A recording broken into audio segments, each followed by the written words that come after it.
મિત્રો વર્ષ 2024 માટે શું કહે છે ભવિષ્ય વક્તાઓની ભવિષ્યવાણીઓ?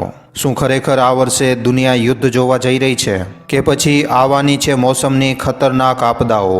કેન્સરની બીમારી માટે શું કહે છે બાબા વેંગાની ભવિષ્યવાણી? આખરે નાસ્ત્રેદમસની ભવિષ્યવાણી 2024 માટે શું કહે છે? આજ સુધી કેટલી સાચી થઈ ચૂકી છે આ ભવિષ્ય વક્તાઓની ભવિષ્યવાણીઓ? ચાલો મિત્રો, આજના આ વિડીયોમાં આપણે આ બધા પ્રશ્નોના જવાબ જાણીએ. મિત્રો, આ વિડીયો ખૂબ જ ખાસ છે, માટે આ વિડીયોને છેલ્લે સુધી જોવા તેમજ લાઇક અને શેર કરવા ખાસ વિનંતી. મિત્રો, દુનિયામાં હર નવો વર્ષ એક નવો પેગામ લઈને આવે છે અને પોતાની સાથે ઘણી નવા પ્રકારની ભવિષ્યવાણીઓ. મિત્રો, તમે જોયું હશે કે જ્યારથી વર્ષ 2024 ચાલુ થયું છે ત્યારથી ભવિષ્ય વક્તાઓ અને એમના દ્વારા કરવામાં આવેલી ભવિષ્યવાણીઓ ખૂબ જ મોટા પાયે વાયરલ થઈ રહી છે. દિવસે પ્રતિ દિવસે બાબા વેંગા અને નાસ્ત્રેદમસ જેવા ભવિષ્ય વક્તાઓની ભવિષ્યવાણીઓ ખૂબ જ મોટા પાયે વાયરલ થઈ રહી છે. વાત ન્યૂઝ ચેનલની હોય કે પછી સોશિયલ મીડિયાની, પણ આ વર્ષ માટે આ ભવિષ્ય વક્તાઓએ જે ભવિષ્યવાણીઓ કરી છે એ ભવિષ્યવાણીઓ મિત્રો ખરેખર આપણને હેરાન કરી દે એવી છે. હા મિત્રો, ખરેખર બાબા વેંગાએ જે ભવિષ્યવાણીઓ કરી છે એને સાંભળીને તમે એકદમ હક્કાબક્કા રહી જશો. મિત્રો, અહીંયા બાબા વેંગાની ભવિષ્યવાણીઓ ઉપર વાત કરીએ એનાથી પહેલાં હું તમને એમના વિષયમાં થોડીક જાણકારી આપી દઉં. મિત્રો, જે બાબા વેંગા હતી બુલ્ગેરિયાની હતી અને એમનો જન્મ 3 ઓક્ટોબર 1911માં થયો હતો.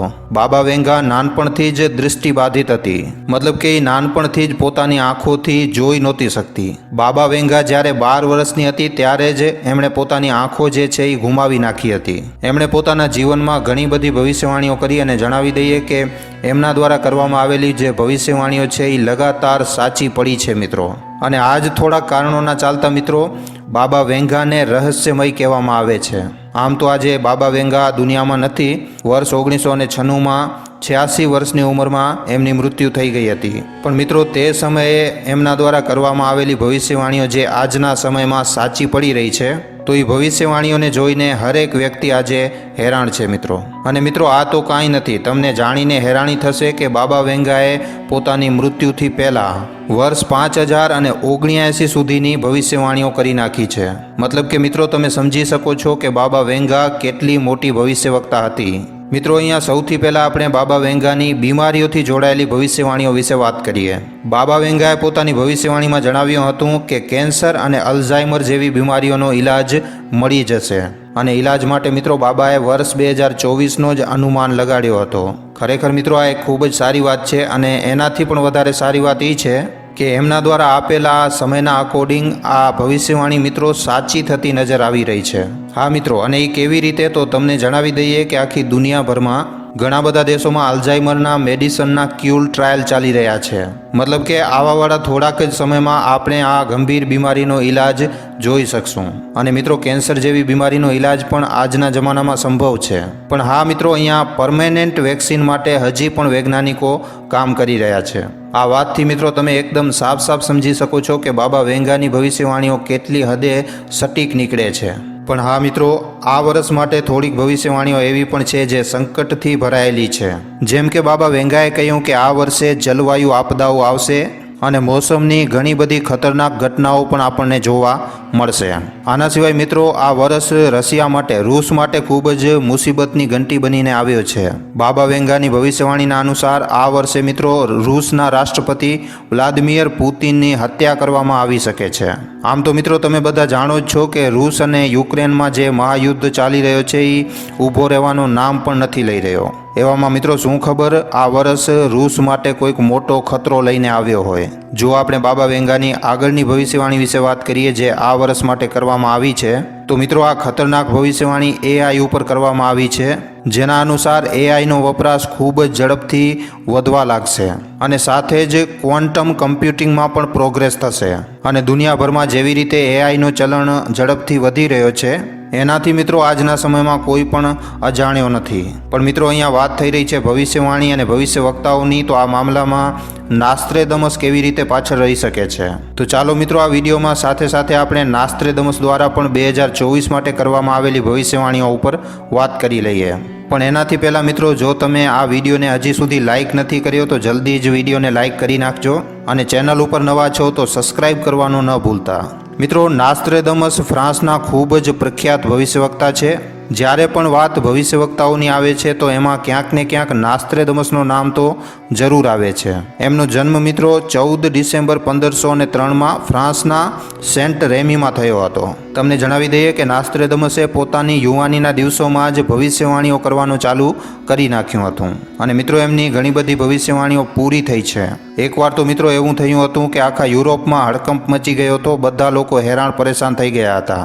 એકવાર મિત્રો નાસ્ત્રેદમસ પોતાના એક મિત્રની સાથે બહાર ફરી રહ્યા હતા, ત્યારે જ એમની નજર એક ભીડભાડમાં ઊભેલા એક વ્યક્તિ ઉપર પડી. તમને મિત્રો જાણીને હેરાની થશે કે જ્યારે એ છોકરો એમની પાસે આવ્યો તો એ નાસ્ત્રેદમસે પોતાનું માથું નમાવીને એ છોકરાનું સન્માન કર્યો અને જ્યારે એમના મિત્રએ એમને આવું કરતા જોયું તો હેરાનીથી એમને પૂછ્યું કે આવું કરવાનું કારણ શું છે. અને ત્યારે નાસ્ત્રેદમસે જણાવ્યું કે આ વ્યક્તિ આગળ ચાલીને પોપના પદને સંભાળશે. અને મિત્રો આ વાત સાંભળીને તમને આનાથી પણ વધારે હેરાની થશે કે એ વ્યક્તિ બીજા કોઈ નહીં પણ ફેલિસ પેરેસી હતા, જે વર્ષ 1585માં પોપ બન્યા હતા. છે ને મિત્રો આ એકદમ હેરાનીની વાત. નાસ્ત્રેદમસની મૃત્યુ વર્ષ 1566માં થઈ ગઈ હતી અને તમને જણાવી દઈએ કે ખબરોના અનુસાર પોતાની મૃત્યુથી પહેલાં એમણે 6338 ભવિષ્યવાણીઓ કરેલી છે, જેમાં મિત્રો ઇન્દિરા ગાંધીની મૃત્યુથી લઈ અને વર્લ્ડ વોર જેવી ભવિષ્યવાણીઓ સામેલ છે. સાચી થયેલી ભવિષ્યવાણીઓના વિષયમાં આપણે આગળ વાત કરશું. પહેલાં આપણે એમની 2024ની ભવિષ્યવાણીઓ ઉપર વાત કરીએ. મિત્રો લગભગ આ વાત તો તમારાથી સંતાયેલી નહીં હોય કે આખી દુનિયાભરમાં કેવી રીતે આજે લડાઈનો માહોલ ચાલી રહ્યો છે, યુદ્ધોનો માહોલ ચાલી રહ્યો છે. નાસ્ત્રેદમસે લડાઈ અને નવસૈનિક યુદ્ધો માટે મોટી મોટી ભવિષ્યવાણીઓ કરી છે. એમણે જણાવ્યું છે કે લાલ શત્રુ ભયથી પીળો પડી જશે. ક્યાંક એવું તો નથી કે આ ભવિષ્યવાણીનો ઈશારો મિત્રો ચીન બાજુ હતો? તમને શું લાગે છે મિત્રો? નીચે કમેન્ટ સેક્શનમાં લખીને જરૂર જણાવજો. મિત્રો આ વિડીયોમાં પહેલાં અમે તમને બાબા વેંગાની ભવિષ્યવાણી જણાવી, જેમાં મોસમને લઈને પણ એક ભવિષ્યવાણી કરવામાં આવી હતી. આનાથી જ મળતી મિત્રો એક ભવિષ્યવાણી નાસ્ત્રેદમસે પણ કરી છે. નાસ્ત્રેદમસની ભવિષ્યવાણીના અનુસાર આ વર્ષે જંગની આગ અને વધતા તાપમાન જેવી ખતરનાક મોસમની ઘટનાઓ જોવા મળશે. મતલબ કે મિત્રો જોઈ શકાય છે કે મોસમને લઈને આ વર્ષ માટે એક સાથે 2 ભવિષ્યવક્તાઓની ભવિષ્યવાણી છે. મતલબ કે આ કેટલા ટકા સુધી સાચી સાબિત થઈ શકે છે આનો અંદાજો તો તમે પોતે લગાડી જ શકો છો. આના સિવાય મિત્રો સ્કાય હિસ્ટ્રીના અનુસાર નાસ્ત્રેદમસે એક ભવિષ્યવાણી કરી છે અને આ ભવિષ્યવાણી પોપ માટે હતી. ભવિષ્યવાણીના અનુસાર વર્ષ 2024માં એક નવો પોપ આવી શકે છે.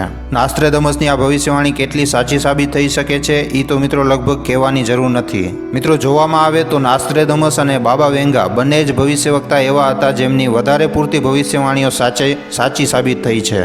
જેમ કે અમેરિકામાં એક ખૂબ જ મોટો વિનાશકારી દિવસ, મતલબ કે 9/11નો હમલો. મિત્રો અમેરિકાના 9/11ના આતંકી હમલાની જાણકારી તો તમને હશે જ. જણાવી દઈએ કે અમેરિકામાં આતંકી સંગઠન અલ-કાયદાએ તારીખ 9/11માં હમલો કર્યો હતો અને આની ભવિષ્યવાણી બાબા વેંગાએ પહેલાંથી જ કરી નાખી હતી અને આ ભવિષ્યવાણી મિત્રો એકદમ 100% સાચી સાબિત થઈ હતી. આની સાથે સાથે મિત્રો સોવિયત સંઘના વિઘટનની પણ ભવિષ્યવાણી બાબા વેંગાએ કરી હતી. અને આ તો કાંઈ નથી મિત્રો, તમને જણાવી દઈએ કે બાબા વેંગાએ ભારતના પૂર્વ પ્રધાનમંત્રી ઇન્દિરા ગાંધીની મૃત્યુની પણ ભવિષ્યવાણી કરી હતી. બાબા વેંગાએ મિત્રો 1989માં કહ્યું હતું કે લોખંડની એક ચકલી એક મોટી બિલ્ડિંગ સાથે ટકરાશે, માસૂમ લોકોની લોહી વહેશે. અને બાબા વેંગાની ભવિષ્યવાણીઓને માનવાવાળાનું કહેવું છે કે બાબા વેંગાએ જે લોખંડની ચકલીના વિષયમાં જણાવ્યું હતું એનો મતલબ મિત્રો અલ-કાયદાનું હાઈજેક કરેલા વિમાનથી હતો, જે 9/11ના હમલામાં સામેલ હતો, બિલ્ડિંગમાં ટકરાયો હતો. માનવામાં આવે છે કે બાબા વેંગાની મિત્રો લગભગ 85% સુધીની ભવિષ્યવાણીઓ પૂરી થઈ ચૂકી છે. તેમજ જો વાત કરીએ નાસ્ત્રેદમસની તો એમની પણ વધારે પૂરતી ભવિષ્યવાણીઓ સાચી સાબિત થઈ છે. નાસ્ત્રેદમસે મિત્રો મંગળ ઉપર મનુષ્યની પહોંચની ભવિષ્યવાણી કરી હતી. ભવિષ્યવાણીના અનુસાર જણાવવામાં આવ્યું છે કે મંગળ ઉપર રોશની પડી રહી છે અને આ ભવિષ્યવાણીને મિત્રો મંગળ ગ્રહ ઉપર માણસોની લેન્ડિંગથી જોડવામાં આવી રહ્યું છે. મતલબ કે આ ભવિષ્યવાણી મંગળ ગ્રહ ઉપર માણસોના પહોંચવા અને ત્યાં જીવન ગોતવાથી જોડાયેલી છે. આના સિવાય મિત્રો એમની ભવિષ્યવાણીમાં 2 મહાશક્તિઓનો મળવું પણ સામેલ છે. હા મિત્રો, આવી રીતની ભવિષ્યવાણી નાસ્ત્રેદમસે કરી છે. એમની ભવિષ્યવાણી કહે છે કે દુનિયાની 2 મહાન શક્તિઓ એક સાથે નજર આવશે. જાણકારોના અનુસાર મિત્રો આ ભવિષ્યવાણીને ચીન અને રશિયાની વધતી દોસ્તીથી જોડવામાં આવે છે. ત્યાં જ મિત્રો થોડાક જાણકારોના અનુસાર આને ભારતની વધતી પોપ્યુલારિટીથી પણ જોડવામાં કરવામાં આવે છે. કારણ કે આ વાત તો મિત્રો આખી દુનિયા આજે જાણે છે કે આજે આપણો ભારત આખી દુનિયા સામે એક નવી મોટી શક્તિ બનીને ઉભરી રહ્યો છે. આના સિવાય નાસ્ત્રેદમસે ઇન્દિરા ગાંધીની મોતની ભવિષ્યવાણી તો કરી જ હતી, સાથે જ એમણે રાજીવ ગાંધીની મૃત્યુની ભવિષ્યવાણી પણ કરી હતી. ભવિષ્યવાણીના અનુસાર મિત્રો રાજા આજ્ઞાથી એક ઉત્તર વાયુ ચાલક પોતાનો પેશો છોડીને દેશના સર્વોચ્ચ પદ ઉપર આસીન થઈ જશે અને 7 વર્ષો સુધી ખ્યાતિ પ્રાપ્ત કર્યા બાદ એનો એવી રીતનો અંત થશે જે બધા લોકોના રૂંવાટા એકદમ ઊભા કરી નાખશે. મતલબ કે મિત્રો તમે જોઈ શકો છો કે આ બંને ભવિષ્યવક્તાઓની ભવિષ્યવાણીઓ કેટલી હદે સાચી પડતી નજર આવે છે. તો મિત્રો તમને 2024 માટે કરવામાં આવેલી આ ભવિષ્યવાણીઓ જાણીને કેવું લાગ્યું છે? તમને આ ભવિષ્યવાણીઓ કેવી લાગી છે અને આના ઉપર તમારા શું વિચાર છે? અમને નીચે કમેન્ટ સેક્શનમાં લખીને જણાવવા ખાસ વિનંતી. જો આજનો આ વિડીયો તમને પસંદ આવ્યો છે તો મિત્રો આ વિડીયોને ખાલી તમારા સુધી સીમિત ન રાખતા તમારા મિત્રો સાથે, તમારા પરિજનો સાથે વોટ્સઅપ ઉપર, ફેસબુક ઉપર, યુટ્યુબ ઉપર જેટલો બની શકે વધારેમાં વધારે આ વિડીયોને શેર જરૂર કરજો.